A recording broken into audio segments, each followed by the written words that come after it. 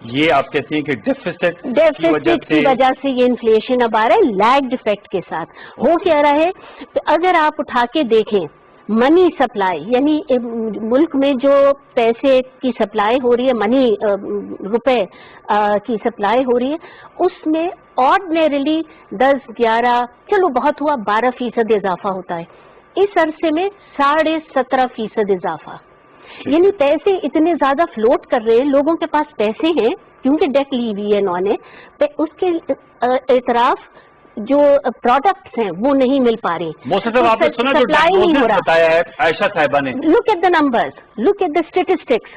آپ monetary expansion دیکھیں, money supply کی انکریز دیکھیں اور پھر آپ بتائیے کہ یہ کیا اس کی 17.5%. تو یہ جو آپ نے ڈیٹ سروسنگ اتنی کری ہے پچھلے 2.5 سال میں یہ اس کا نتیجہ دیتے ہیں. ڈیٹ سروسنگ کا نتیجہ ہے, میں اس کا بھی جواب لوں یہ میکرو. ہاں یہ میکرو ڈیٹ سروسنگ کا نتیجہ ہے جو اتنی زیادہ مہنگائی اور اس کا لیگ افیکٹ ہے جو ڈاکٹر عائشہ صاحبہ کہہ رہی ہیں. دیکھیے میری بات پہلے کٹ گئی تھی, میں یہ عرض کرنے کی کوشش کر رہا تھا کہ اس کی بیسک جو ریزن ہے وہ سپلائی سائڈ کی کمی ہے, اور سپلائی سائڈ کی کمی اسی لیے آئی کہ ہم جو ہے چاہ رہے تھے کہ جو اکانومی ہے اس کو صحیح سمت پہ ڈالا جائے اور اس کو استوار کیا جائے. شارٹ ٹرم میجر جو ہے وہ نہیں لیے گئے. شارٹ ٹرم میجر اگر لیے جاتے تو یہ حالت نہ ہوتی. اب یہ ہے کہ چونکہ پروڈکشن سائڈ ہماری چاہے ایگریکلچر سائڈ ہے یا مینوفیکچرنگ کی پروڈکشن سائڈ ہے وہ ساری جو ہے تو کمزور ہو گئی, بیکاز انٹرسٹ ریٹ اوپر چلا گیا اور انٹرسٹ ریٹ کے جانے کے ساتھ ڈالر جو ہے فلکچویٹ کر رہا تھا. اب چونکہ ڈالر جو ہے مستحکم ہو گیا ہے, انٹرسٹ ریٹ واپس 7% پہ آ گیا ہے جو کہ اور کمی کی طرف روان دوا ہے, تو اب پروڈکشن سائڈ جو ہے انشاءاللہ بہتر ہوگی, اور پروڈکشن سائڈ کے بہتر ہونے سے سپلائی اور ڈیمانڈ میں جو گیپ آیا ہے. ہیلو جی آپ کو میں سن رہا ہوں, جی آپ لائیو ہیں, پلیز بات کیجیے گا محسن صاحب.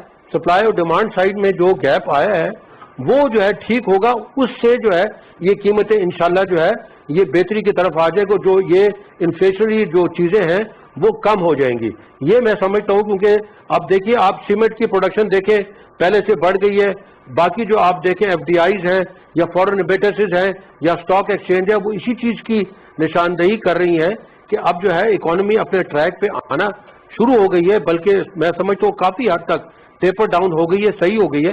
اور اب اس کا ایفیکٹ جو آئے گا وہ چونکہ سپلائی سائڈ پہ آئے گا اس لیے ڈیمانڈ اپنی جگہ پہ برقرار ہوگی, سپلائی سائڈ بہتر ہوگی, اس سے قیمتیں جو ہے وہ نیچے آئیں گی. یہ مجھے بتائیں یہ آپ نے کہا کہ آپ اس وجہ سے آئیں گی, تو یہ جو کہہ رہی تھی کہ جو آپ لوگوں نے قرضے اتنے زیادہ لے لیے کمرشل بینک سے یا ڈفرینٹ طریقوں سے جس کی وجہ سے اس کا لیگ ایفیکٹ آ رہا ہے اور مہنگائی بڑھ رہی ہے. دوسرا میں آپ سے جاننا چاہوں گا, یہ تو آپ نے بتایا کہ جو آپ نے انٹرسٹ ریٹ اوپر کیے بالکل انفلیشن کم کرنے کے لیے اسٹیٹ بینک کے گورنر ڈاکٹر رضا باقر یہ کہتے تھے, اب آپ لوگوں نے نیچے کر لیے ہیں.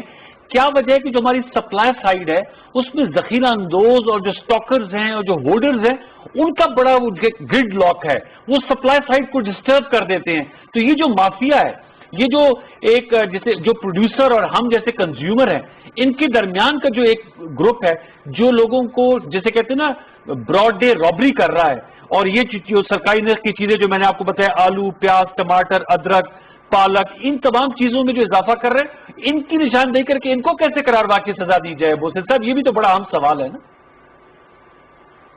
دیکھیے اس کا ایک ایڈمنسٹریٹو سائڈ ہے, اور ایڈمنسٹریٹو سائڈ کی جہاں آپ بات کر رہے ہیں وہ بالکل بجا کر رہے ہیں کہ ایڈمنسٹریٹو سائڈ جو ہے اس وقت زیادہ توجہ کا وہ جو ہے اس کو زیادہ توجہ دینی چاہیے, کیونکہ ایڈمنسٹریٹو سائڈ جو ہے وہ ان چیزوں کو کنٹرول کرتی ہے.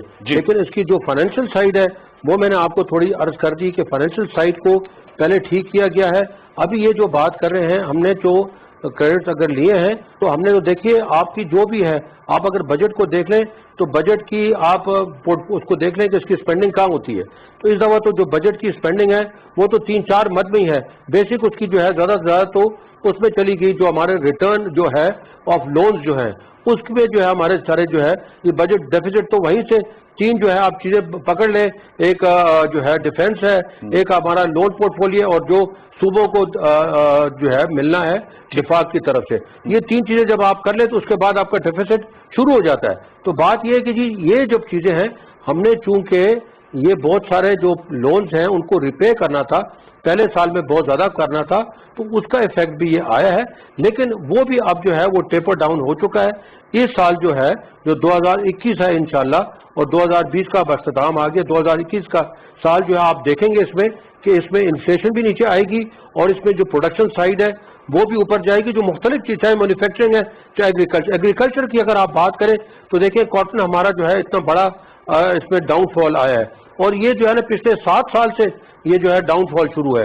نون لیگ کی حکومت میں جو ہے وہ تقریباً 14 ملین بیل سے وہ تقریباً 10 بلین پہ آیا، پھر اس کے بعد جو ہے تو یہ 8 ملین پہ آیا، آج جو ہے وہ اس کے درمیان رینج کر رہا ہے۔ یہ ایک اتنی بڑی چیز ہے۔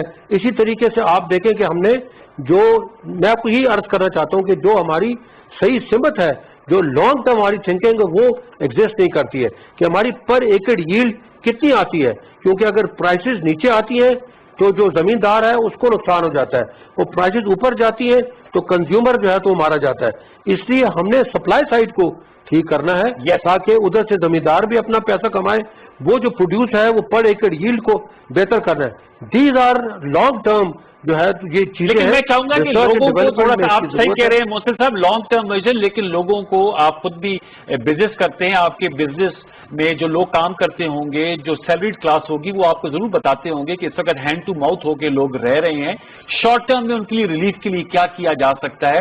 ظاہر سی بات ہے یہ تو ان افورڈیبل ہوتی جا رہی ہیں چیزیں، جو جس طرح کی قیمتوں میں اضافہ ہو رہا ہے دالوں کی، اور یہ مجھے تھوڑا سا سمجھائیے گا ایز اے لے مین کہ یہ تو ڈومیسٹک پروڈکٹس ہے، اس کا ڈالر سے اور ان چیزوں سے کیا تعلق ہے؟ یہ گندم، یہ ٹماٹر، آلو، کھیرا، ادرک، لہسن، یہ چنے کی دال، کالا چنا، سرخ لوبیا، اس کا ڈالر سے کیا؟ تو ہم خود پیداوار کرتے ہیں نا، تو اس کو کیسے انشور کریں کہ ان کی قیمتیں نہ بڑھے، ڈالر سے نہ جڑی ہوئی ہوں؟ محسن صاحب، ان میں انوار صاحب جو آپ نے بات چیزیں کہی ہیں وہ ہم کچھ امپورٹ کرتے ہیں، کچھ چیزیں ہم امپورٹ کرتے ہیں، جس طرح یہ دالیں ہیں بعض، اور بعض جس طرح لوبیا ہے، یہ کافی حد تک امپورٹ ہوتی ہیں ابھی بھی پاکستان میں، لیکن باقی آپ کی وہ کہنا بجائے بالکل، اس میں ایڈمنسٹریٹو اور بڑے اسٹرکٹ ایڈمنسٹریٹو ایکشنز کی اس وقت حکومت کو ضرورت ہے، اور اس وقت لینا چاہیے، کیونکہ اس وقت جو ہے یہ ہولڈرز اور یہ جو مافیا بیچ میں آیا ہوا ہے ان کو ایلیمینیٹ کرنا بہت ضروری ہے۔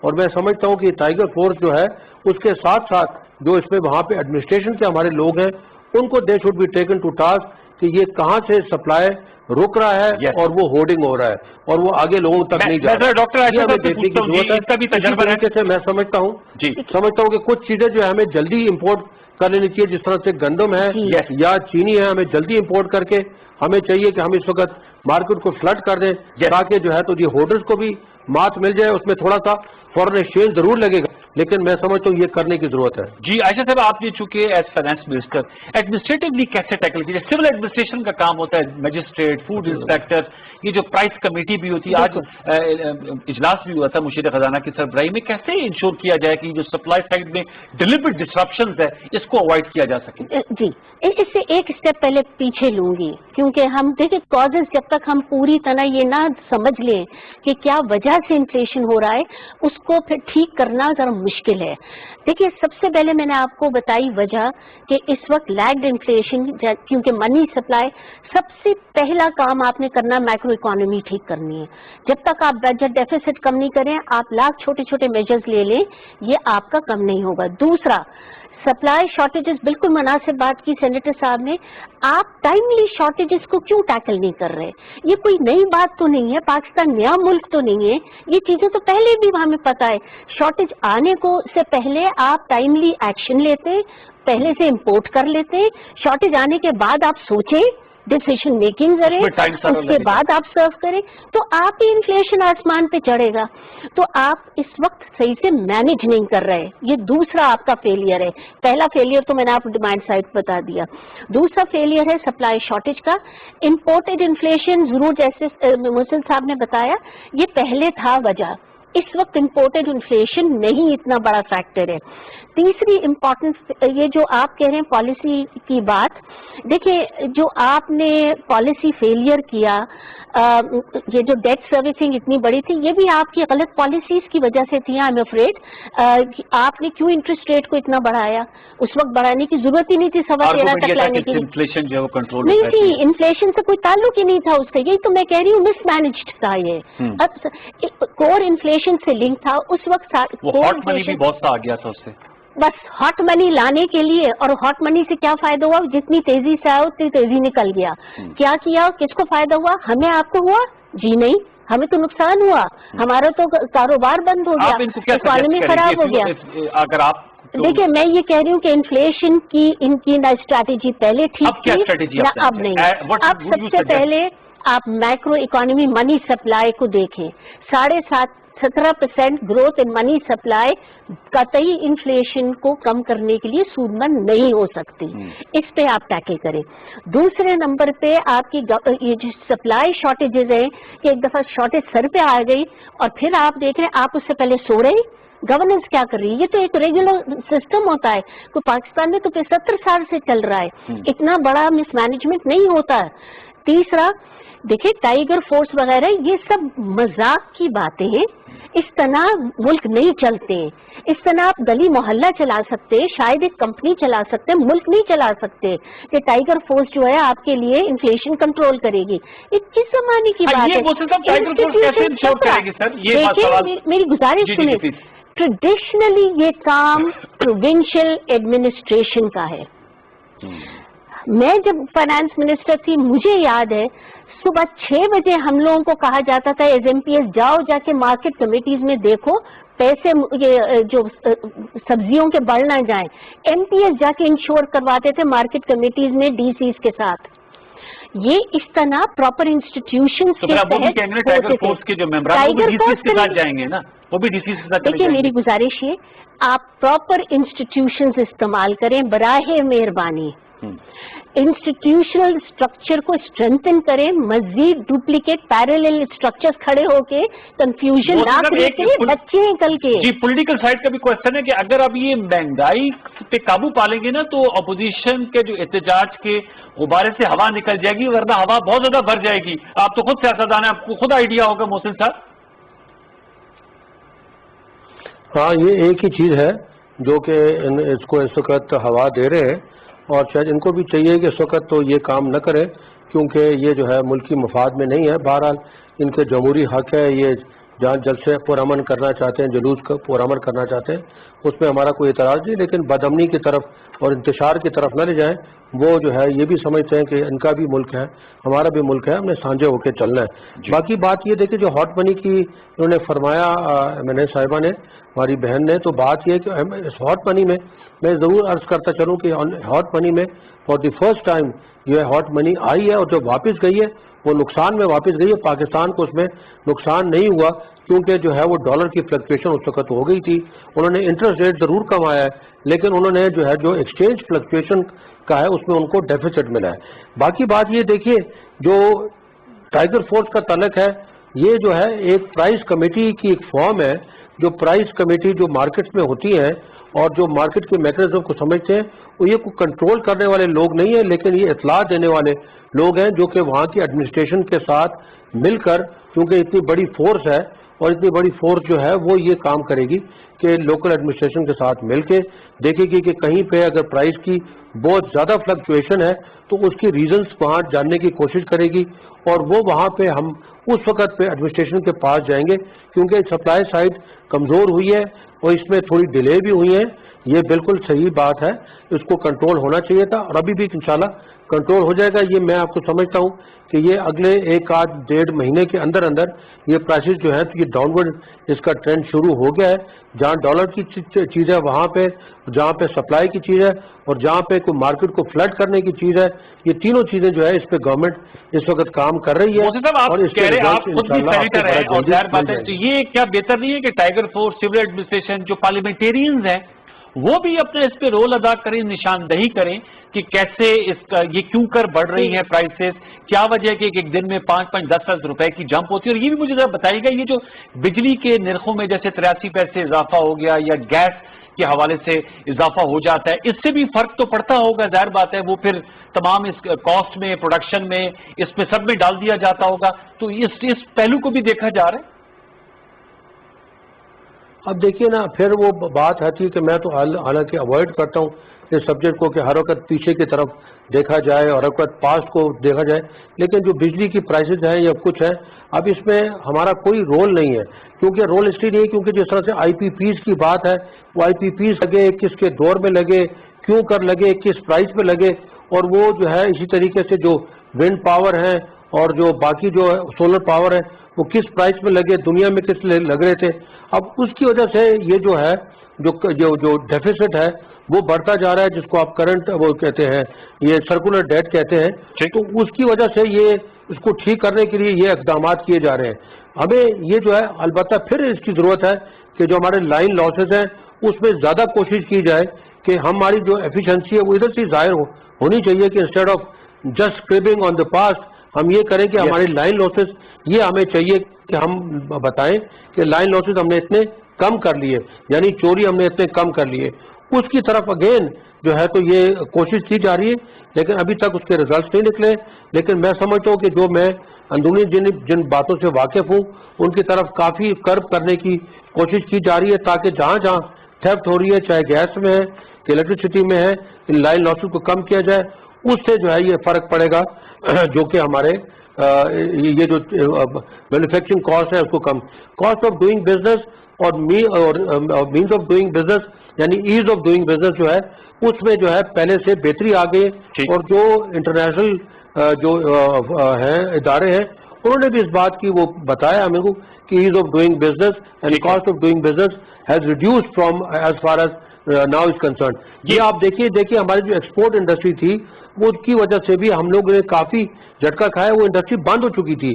آج اس کی کوشش کی جا رہی ہے کہ ان کو پیسہ دیا جائے اور وہ اس انڈسٹری کو ریوائو کیا جائے, تاکہ ہمارا ایک سائڈ جو کہ بہت کم انکریز ہو رہا ہے, پہلے سے 1 یا 2% انکریز ہوتا ہے. میں آپ سے چینی کے حوالے سے سوال کر رہا ہوں, میں عائشہ صاحبہ کو بھی روپ ان کرتا ہوں. عائشہ صاحب یہ بتائے گا کہ یہ بتا رہے ہیں یہ پرائم منسٹر صاحب نے بھی ٹویٹ کیا, میں آپ سے جاننا چاہوں گا, انہوں نے کہا وبا کے باوجود جو ہمارا تفصیلات زر ہے اس میں اضافہ ہو رہا ہے, تو as an economist, as a parliamentarian, as a former finance minister, obviously it's a good trend, اور 2.3 ارب ڈالر کی سطح پر پہنچ گئی ہیں ہماری جو ریمیٹنسز ہیں, اور وہ گزشتہ سال ستمبر سے 31%, جبکہ جو لاسٹ منتھ سے 9% اضافہ ہے.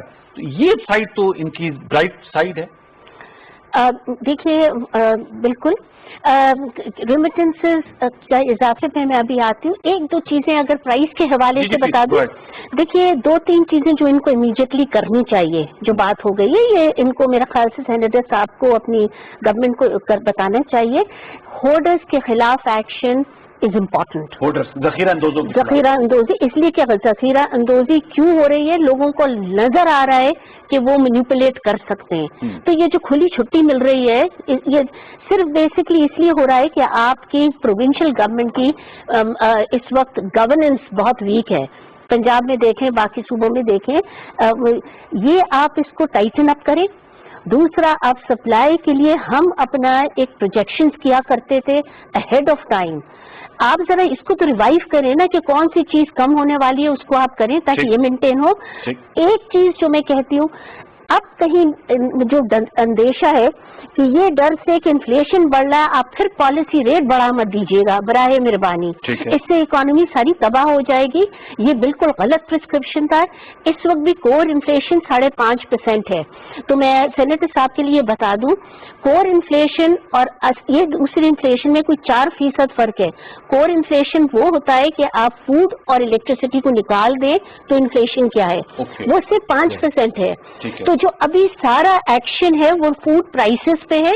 آپ پلیز براہ مہربانی پالیسی ریٹ نہ چھوئیے, آپ اپنی فوڈ پرائسز کو کنٹرول کریں, اس سے عام آدمی کی ریلیف اور ایکشن لیجیے. اب ہم آتے ہیں ریمیٹنس کی طرف. دیکھیں یہ اس کے جہاں کریڈٹ ڈیو ہے وہاں ضرور دوں گی. یہ جو اب ہم نے ہنڈیز بند کی ہیں گورنمنٹ نے بھی اس میں، ہم نے اپنے زمانے میں بھی شروع کیا تھا پیش رفت، ابھی مزید اس کو اور انٹرنچ ہوا ہے، اس تو چینلنگ ٹھیک ہو رہی ہے، اس کی وجہ سے ریمیٹنسز آ رہے ہیں، اضافہ ہوا وچ از پازیٹیو۔ مجھے ایک چھوٹا سا اندیشہ یہ ہے کہ یہ اس وجہ سے بھی ہوا ہے کہ مڈل ایسٹ میں ہمارے جو مین پاور ہے اس کو ریٹرینچ کیا گیا، ان کو وہ نوکریاں گئی ہیں ان کی، تو وہ کچھ اپنی سیونگز واپس لے کر آ رہے ہیں، تو اس حد تک یہ کچھ جو کنٹریبیوٹ ہو رہا ہے یہ بھی ہو رہا ہے، جو کہ اتنی زیادہ اچھی پیش رفت نہیں ہے، اور ہمارے لیے یہ پریشانی ہے کہ یہ جو لاکھوں لوگ چھوڑ کر آ رہے ہیں اپنی نوکریاں جن کو نکالا جا رہا ہے، وہ اب یہاں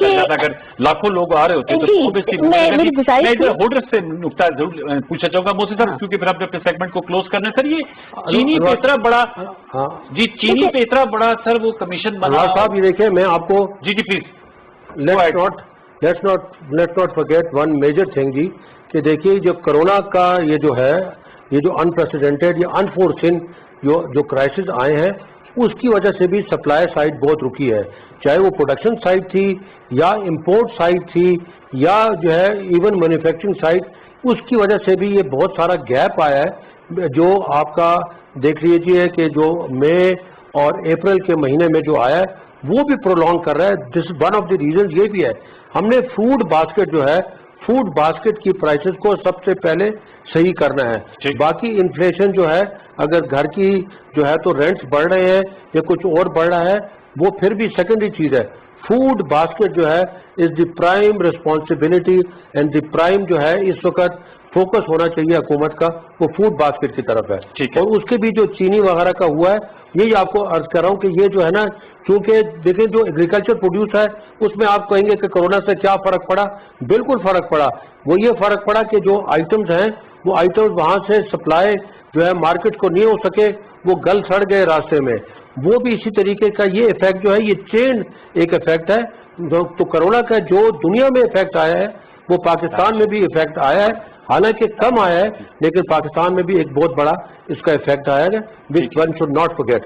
اب بات یہ کہ یہ چینی کا بتا دیجیے گا، چینی کا ضرور بتا دیں سر، چینی پہ اتنا بڑا کمیشن بنا، رپورٹ آئی، میٹرک ایکشن بنا، یہ چینی کیوں 100 سے نیچے نہیں آ پا رہی؟ اس میں کیا گتھی ہے جو نہیں سلجھ پا رہی؟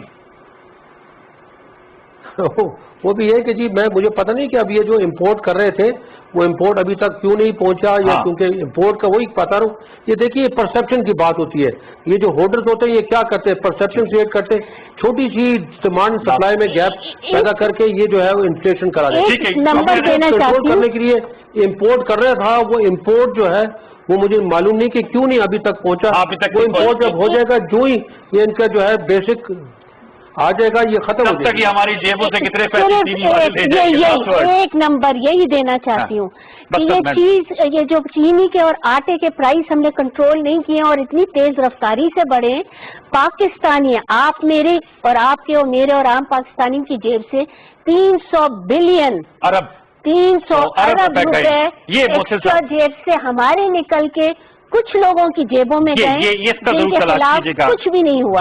موسی صاحب یہ پوائنٹ آف کنسرن ہے، جیسے آپ نے کہا امپورٹ کیوں نہیں ہو سکی، 300 ارب روپے is the hell of a money. بارکیف اس ایشو پہ، کیونکہ عوامی ایشو اس پہ ہم اپنی گفتگو کو آنے والے دنوں میں بھی ضرور بڑھائیں گے۔ اس ویک میں آپ کا بہت شکریہ سینیٹر محسن عزیز صاحب کہ آپ نے ہمیں پشاور سے جوائن کیا۔ ڈاکٹر عائشہ پاشا صاحب thank you so much for joining اس ان اسلام آباد اسٹوڈیوز۔ یوں ایک چھوٹا سا وقفہ لیں گے، وقفے کے بعد آئیں گے تو انتہائی افسوسناک، قابل مذمت ٹارگٹ کلنگ ہوئی ہے مولانا عادل صاحب کی، جو موتمم تھے جامعہ فاروقیہ کراچی میں۔ اللہ تعالیٰ ان کے درجات بلند کرے، غریق رحمت کرے۔ اس کی محرکات پہ بات کریں گے اور کیسے ہم جو ہمارا دشمن ہے وہ فرقہ وارانہ ہم آہنگی کو ختم کرنا چاہتا ہے، اس کے ناپاک عزائم کو کیسے خاک میں ملایا جا سکتا ہے، اس پہ گفتگو کریں گے۔ چھوٹا سا وقفہ، وقفے کے بعد دوبارہ آئیں گے۔ پروگرام سچ کے ساتھ رہیے، وقفہ لے لیجیے۔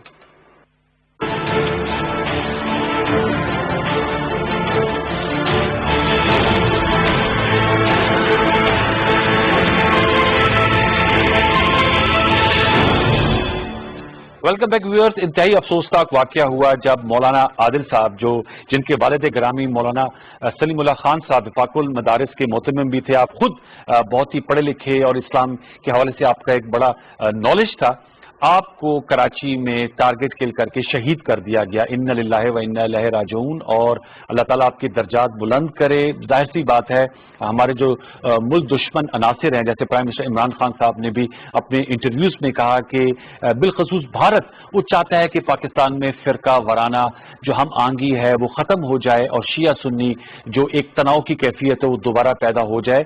اور یہ جو مرڈر ہوا ہے، یہ جو سفاکانہ معلوم افراد نے کراچی میں کیا، یہ اسی سلسلے کی کڑی نظر آتی ہے۔ لیکن ہم جہاں یہ کہتے ہیں، میرے نزدیک ہمیں اپنی جو لا انفورسمنٹ ایجنسیز ہیں، جو سندھ حکومت ہے، ان کو بھی سیکیورٹی پہ جو ہیں وہ آنکھیں نہیں چرانی چاہیے، ان کو بڑا فوکس کرنا چاہیے، کیونکہ یہ جو عالم دین ہے بہت سالوں کی محنت کے بعد عالم دین جو ہیں وہ پیدا ہوتے ہیں، بنتے ہیں، اور اس طرح کے مرڈر سے ایک تو بیڈ فیلنگ کریٹ ہوتی ہے، اور پھر کراچی میں اس طرح کے واقعات ماضی میں بھی ہوئے ہیں۔ مولانا تقی عثمانی صاحب، مفتی تقی عثمانی صاحب پر بھی قاتلانہ حملہ ہوا تھا، اس میں وہ اللہ تعالیٰ کے فضل سے بچ گئے، لیکن مولانا عادل علی خان صاحب لقمہ اجل بن گئے۔ اس پہ ہم گفتگو کریں گے، اور ہمیں جوائن کیا ہے مولانا طاہر اشرفی صاحب نے، جو خود عالم دین ہے اور وزیر اعظم کے معاون خصوصی ہیں برائے بین المذاہب امانگی۔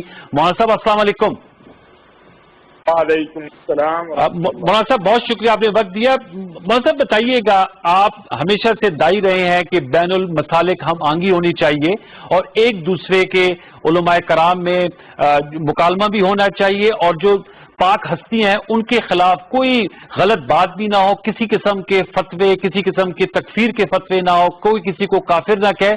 پہلے تو میں اس واقعے کے حوالے سے جاننا چاہوں گا آپ کے کیا تاثرات ہیں، اور اس کا مداوع کیسے کیا جا سکتا ہے؟ جان تو چلی گئی، وہ تو واپس نہیں آ سکتی، لیکن اب ہمیں اس سے کیا سبق سیکھنا چاہیے کہ اس طرح کے واقعات یا مواقع نہیں دینے چاہیے دشمن کو کہ وہ گھات لگا کے بیٹھا اور وار کر دے؟ مولانا صاحب بسم اللہ الرحمن الرحیم، نحمدہ ونصلی ونسلم علی رسولہ الکریم۔ بہت شکریہ۔ گزارش یہ ہے کہ مولانا عادل خان ایک بہت بڑے عالم دین تھے، ماشاءاللہ پوری دنیا کے اندر لاکھوں ان کے شاگرد ہیں، ایک بڑے باپ کے بیٹے تھے، اور علمی اور دینی اعتبار سے اور پاکستان سے محبت کے اعتبار سے اگر آپ دیکھیں تو ان کا بہت بڑا کردار ہے، پاکستان سے محبت، اسلام سے محبت۔ ہمارے علم میں تھا، جیسے پرائم منسٹر صاحب نے بھی بتایا، اور ہم گزشتہ 4 ماہ سے مسلسل وفاقی وزیر داخلہ، صدر مملکت، وزیر اعظم، ہمارے وزیر مذہبی امور جو ہیں، ہم مسلسل کوشش کر رہے تھے کہ خدا نخواستہ جو ہمارے دشمن چاہتے ہیں وہ یہاں نہ ہو۔ اور آپ نے دیکھا کہ محرم الحرام کے دوران کچھ واقعات اس انداز کے تو ضرور ہوئے جو تقریری تھے، لیکن کچھ تشدد کے واقعات نہیں ہوئے۔ اور جب چہلم گزر گیا، یوم اربعین گزر گیا، تو اس سے اگلے دن یہ سانحہ ہوا، بہت بڑا سانحہ ہے۔ میں سمجھتا ہوں کہ اس میں ایک نالائکی تو یہ ہے کہ مولانا کو جو سیکورٹی مہیا ہونی چاہیے تھی وہ نہیں دی گئی، اور دوسری ایک بات میں یہ بھی عرض کروں گا ہاتھ جوڑ کے اپنے تمام اکابرین سے آپ کے ذریعے بھی، کہ وہ خود بھی توکل علی اللہ ہے، لیکن اس کے ساتھ ساتھ اللہ نے ہمیں یہ بھی حکم دیا ہے کہ ہم اپنی استطاعت کے مطابق وسائل جو ہیں ان کو بھی استعمال کریں۔ تو دشمن ہمارا جو ہے وہ بہت شاطر ہے، اور وہ سمجھتا ہے کہ پاکستان کو اگر کمزور کرنا ہے، اور ہندوستان نے اس پر باقاعدہ تھنک ٹینک بیٹھے ہیں، پاکستان کو کمزور کرنا ہے تو 2 چیزیں کریں۔ نمبر 1 چیز یہ ہے کہ آپ پاکستان کی فوج کے خلاف وسوسے پھیلائیں، قوم اور فوج میں بہت پیدا کریں، اور دوسرا ہے کہ فرقہ وارانہ تشدد پیدا کریں، منافرت پیدا کریں۔ الحمدللہ اس میں وہ کامیاب نہیں ہوا، نہ ہوگا، لیکن جو مولانا کی شہادت کا واقعہ ہے بلا شبہ پوری دنیا مسترد ہے، عالم اسلام میں اضطراب ہے۔ وزیر اعظم صاحب نے، حتیٰ کہ آپ یہ دیکھیے کہ ہمارے جو سپہ سالار ہیں جنرل قمر جاوید باجوہ صاحب، انہوں نے بھی کہا کہ ہم ہر طرح سے، فوج بھی ہر طرح سے تعاون کرے گی پولیس کے ساتھ، سندھ حکومت کے ساتھ، اس کیس کو، ان مجرموں کو گرفتاری کے لیے۔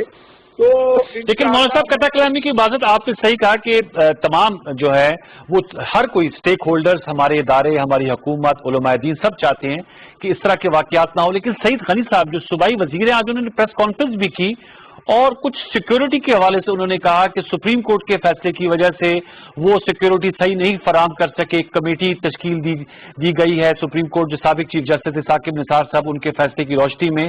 تو میں آپ سے جاننا چاہوں گا کہ اب آپ کا ایک ایڈمنسٹریٹو رول بھی ہے, تو اس طرح کے معاملات کو بھی ٹیک اپ کیا جائے گا کہ جو بہت سینسیٹیو شخصیات ہیں یا جو خدا نہ خواستہ دشمن کے ریڈار پہ ہیں ان کو سیکیورٹی بروقت فراہم کر دی جائے. ان کے حوالے سے بھی خود سعید غنی صاحب اعتراف کر رہے تھے کہ ان کے بیٹے نے کہا تھا سیکیورٹی دی جائے, بروقت نہیں دی گئی اور اتنا بڑا نقصان اٹھانا پڑا.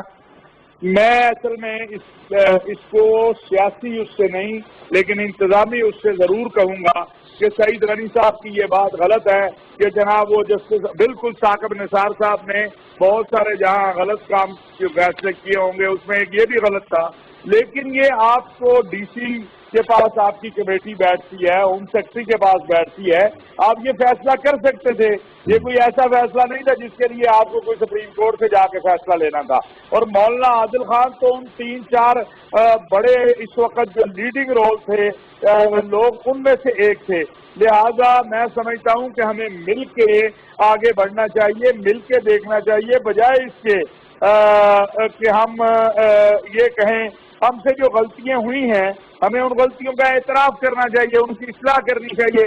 اور میں نے پرائم منسٹر صاحب سے بھی عرض کیا ہے, کل وفاقی وزیر داخلہ بریگیڈیئر اعجاز شاہ صاحب سے بھی میں ملا تھا, ان سے بھی میں نے گزارش کی ہے اور وہ بھی انشاءاللہ صوبائی حکومتوں سے بات کر رہے ہیں کہ جو مقتدر شخصیات ہیں یا جن کو خطرات ہیں ان کو جو ممکن ہے, حکومت سارا تو حکومت بھی نہیں کر سکتی ہے, لیکن میں شخصیات سے بھی کہوں گا ماشاءاللہ ہمارے ملک کی مذہبی شخصیات جو ہیں وہ بہت بڑا ان کا حلقہ احباب ہے, وہ خود بھی کوشش کرے, حکومت بھی کوشش کرے. تو ہمیں ایک چیز جو ہے میرے بھائی وہ سامنے رکھنی ہے کہ ہم نے جو دشمن کا کھیل ہے وہ اسلام کا بھی دشمن ہے, وہ پاکستان کا بھی دشمن ہے.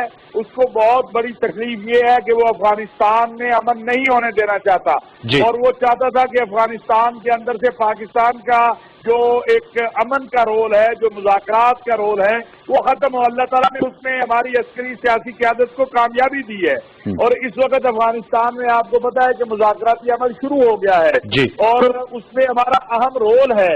اس کو یہ بھی تکلیف ہے, اس کو یہ بھی تکلیف ہے کہ اس نے پاکستان میں یمن اور اگر بالخصوص شام اور عراق جیسے حالات اور لیبیا جیسے پیدا کرنے کی سازش کی. ہم نے قربانیاں دی, ہماری فوج نے قربانی دی, ہمارے پولیس نے قربانی دی, ہمارے علماء 8000 علماء شہید ہوئے ہیں, ہمارے اسکول کے بچے, صحافی, کوئی طبقہ ایسا نہیں ہمارے چرچوں میں جو کچھ ہوا, لیکن ہم نے اپنی فوج کے ساتھ مل کر اس دہشت گردی اور انتہا پسندی پہ قابو پایا ہے. اب وہ اس کا بدلہ ہم سے لینا چاہتا ہے. انشاءاللہ میں آپ کو یقین دلاتا ہوں کہ پاکستان کے تمام مقاصد فکر کے علماء و مشائخ وہ رابطے میں ہیں, ایک جگہ متفق ہیں. ہم اس ملک میں نہ کسی کو توہین کرنے دیں گے, نہ تکفیر کرنے دیں گے, نہ تشدد پھیلانے دیں گے. اور ابھی آپ نے دیکھا پیغام پاکستان کے تحت جو ضابطہ اخلاق ہے وہ دوبارہ دستخط ہوا ہے اور ہم قانون سازی کی طرف آگے بڑھ رہے ہیں اور انشاءاللہ اگلے 1 مہینے سے 1.5 مہینے کے اندر یہ مستقل بنیادوں پر یہ جو فرقہ وارانہ تشدد ہے, توہین اور تکفیر ہے, اس کا حل انشاءاللہ نکل آئے گا. مولانا صاحب چلتے چلتے میں نے آپ کی گفتگو سنی تھی, آپ نے بہت اچھا کہا کہ یہ جو کم سن بچے ہوتے ہیں جن کی برین واشنگ کر دی جاتی ہے, جو گمراہ کن عناصر ہوتے ہیں, ہماری جو علماء دین کی بڑی جو غالب اکثریت ہے وہ تو بڑے صراط المستقیم پہ چلنے والے اور کشادہ ذہن اور کشادہ دلوں کے لوگ ہیں, لیکن وہ جو ایک مائنڈ سیٹ کو تیار کر لیتے ہیں. میں آپ کو سن رہا تھا, آپ نے کہا وہ 12 سال کا بچہ ہو, 16 سال 17 سال کو, وہ سنی شیعہ کو, شیعہ سنی کو اپنے دشمن سمجھ کر وہ اعلی کار بن جاتے ہیں. تو اس کو ذہن سازی کے لیے کیا کرنا چاہیے آپ کی رائے میں اختصار سے؟ دیکھیے اس میں 2-3 مرحلے ہیں. انشاءاللہ ابھی ہم پرائم منسٹر صاحب کے ساتھ بیٹھیں گے, ان سے بھی عرض کریں گے علماء کو بھی ایک تربیتی ائمہ خطباء کا تربیتی عمل بہت ضروری ہے. دوسرا ہے یہ جو سوشل میڈیا کے اوپر آپ دیکھ رہے ہیں کہ جس کا جو دل چاہتا ہے. اور تیسرا ہے میں سب سے کہتا ہوں, میں اللہ کا واسطہ دیتا ہوں ان خطباء اور ذاکرین کو جو تشدد والی تقریریں کرتے ہیں کہ تم تو چلے جاتے ہو, تمہاری وجہ سے ایک بچے کا مستقبل تباہ ہو جاتا ہے. 80% یہ فیس بک، ٹویٹر اور سوشل میڈیا پہ جو توہین کرنے والے ہیں یا تکفیر کرنے والے ہیں، دوسرے مکتبہ فکر کو برا بھلا کہنے والے ہیں، وہ تو چھوٹے چھوٹے بچے ہیں. کوئی مڈل میں پڑھتا ہے، کوئی میٹرک میں ہے، کوئی ایف اے میں ہے. وہ جب جیل چلا جائے گا اس کے تو مستقبل تباہ ہو گیا. خدا کے لیے 3 نسلیں ہم نے دے دی بھائی، ہم نے خون دیا ہے، ہم نے اپنی 3 نسلیں اس راستے میں دے دی. اب بس کرو، اور کتنی نسلیں آپ نے دینی ہے اور کتنا خون ہم نے بہانا ہے. ایک دوسرے سے آؤ، مل بیٹھو، ایک دوسرے کے مقدسات کے احترام کا. جب ہم سب کہتے ہیں کہ اصحاب رسول و اہل بیت کی توہین حرام ہے، ان کی توہین کرنے والا جو ہے اس سے ہمارا کوئی تعلق نہیں ہے، تو ہمیں فرنٹ پہ آ کے اس کو لیڈ کرنا ہے، آگے بڑھنا ہے. انشاءاللہ ہم انٹرفیتھ ہارمنی کونسلز بنانے جا رہے ہیں جو یونین کونسل سے مرکز تک جائے گی. اس سے آپ دیکھیں گے بہت اچھے اثرات پیدا ہوں گے. اور میڈیا کے دوستوں سے بھی میں کہنا چاہتا ہوں کہ وہ مثبت چیزوں کو لے کے آگے بڑھے اور منفی چیزوں سے جو ہے قوم کو بچانے کے لیے. بہت بہت شکریہ مولانا طاہر شفیق صاحب، آپ نے بالکل صحیح فرمایا کہ ہمیں مثبت چیزوں کو لے کر آگے بڑھنا چاہیے. ویورز، ہم پروگرام سچ کے ساتھ کی جانب سے بھی جو مولانا عادل علی خان صاحب کا بے ایمانہ قتل ہوا ہے، جو ان کی شہادت ہوئی ہے، ہم ان کے لیے دعاگو ہیں. ان کی فیملی کے ساتھ ہم اظہار یکجہتی کرتے ہیں کہ اللہ تعالیٰ انہیں استقامت عطا فرمائے. آج کا شو اختتام پذیر ہوا چاہتا ہے. اپنا فیڈ بیک فیس بک اور ٹویٹر پہ ضرور دیجیے گا. انشاءاللہ زندگی رہی، صحت رہی تو آپ سے ملاقات ہوگی کل رات 10:05 پر. تب تک لیے سید انوار الحسن اور سچ کے ساتھ کی پوری پروڈکشن ٹیم کو اجازت دیجیے. اپنا بہت سا خیال رکھیے. اللہ نگہبان.